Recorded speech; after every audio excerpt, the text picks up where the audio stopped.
నువ్వు ఎవరికీ చెడు చెయ్యకపోయినా ఈ బాధ నీకే ఎందుకొచ్చింది? నువ్వు ఎవ్వర్నీ ఏడిపించలేదు, ఎవ్వరి జీవితంలోనూ విషం చిమ్మలేదు. అయినా ప్రతి గాయం నీకే ఎందుకు తగులుతుంది?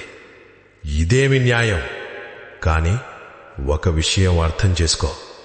శివుని భక్తుడిగా ఉండటం అంటే బాధలను ఎదుర్కొనేది నేర్చుకోవడం.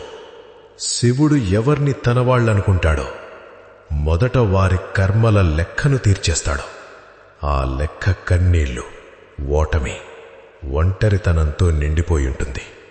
నువ్వు కుంగిపోయింది నువ్వు చెడ్డవాడివి కాబట్టి కాదు, నువ్వు మంచివాడివి కాబట్టి.